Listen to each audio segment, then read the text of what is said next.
MBA programs, like businesses themselves, have to adapt and stay on trend. They have to give consumers what they want and need. When you look into the future of MBA education, you might just ask yourself, what am I interested in?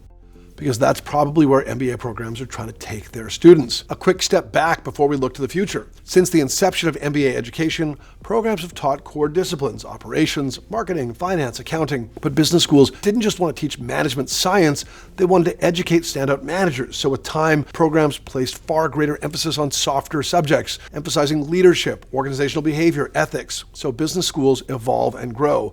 And that leads me to our first trend, one that's already here, but will only accelerate with time. MBA programs have increasingly been trying to make management education a little less academic and a little more practical. They've been trying to get students out of the classroom in two ways. The first way, integrating hands-on consulting projects into the curriculum. And I'm just going to name a few of them. Michigan Ross prides itself on its multidisciplinary action program, MAP. Tuck has its first-year project. Harvard Business School has Field Global Immersion. And all of these are in the required first-year curriculum. Consulting projects of varying lengths with real firms and real deliverables and give students practical and team skills, professional exposure that complements and reinforces their education, and professional relationships, all of which can offer a head start in the business world. I certainly don't see this trend reversing itself. Students don't want to sit in the classroom for 2 years straight. This isn't 1950. They want to get out there, and to my second point, they want to see the world. More and more programs are making international education a mandatory part of their program. Again, just to name a few. UVA Darden, for example, has an expectation that students will venture out into the world via a worldwide course or global consulting project. And the program was even endowed by the Batten family to cover program costs. Similarly, at Dartmouth Tuck, the Bacala family endowed Tuck Go, which offers global insight expeditions and global field studies. The Stanford GSB has its Global Management Immersion Experience, or GMIX. Northwestern Kellogg has its Global Lab,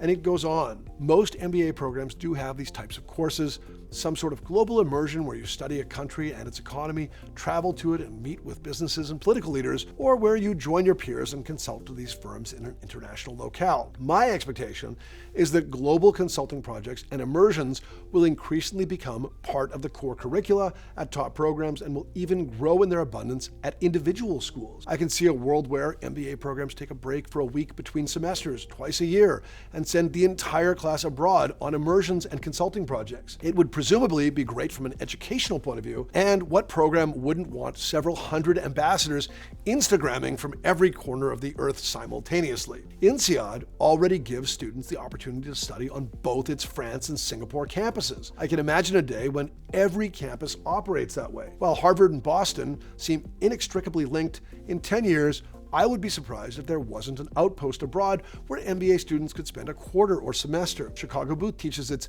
eMBA program in Chicago, London, and Dubai. I have to imagine a world where they teach their traditional MBA that way too. My guess is that this is what students will increasingly want, and I think that all business schools will have to deliver it with time. So, I see programs becoming increasingly global and practical, but I also see another trend that is going to rapidly emerge and maybe even overshoot and correct. MBA programs are going to start to address AI, artificial intelligence, and probably over-index on it. In the early 2000s, when the internet first boomed, every program was teaching cases on pets.com or introducing some coding workshop or shouting from the rooftops about their job placement at AOL. My guess is that the same thing is going to happen with AI. There's a massive wave of investment in AI right now, and MBA programs won't want to miss the party. Kellogg is ahead of trend and created an MBAI with an emphasis on those last two letters, MBAI, partnering with Northwestern's McCormick School in creating a joint degree that focuses on, quote, innovation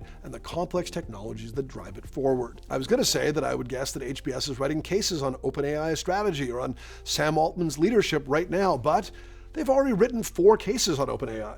I'm sure with time, a program or two will put OpenAI and others on their mastheads as one of their leading recruiters. Don't get me wrong, I know AI is very much real. I just think that there'll be a period where it feels like that is all anyone at business schools want to discuss.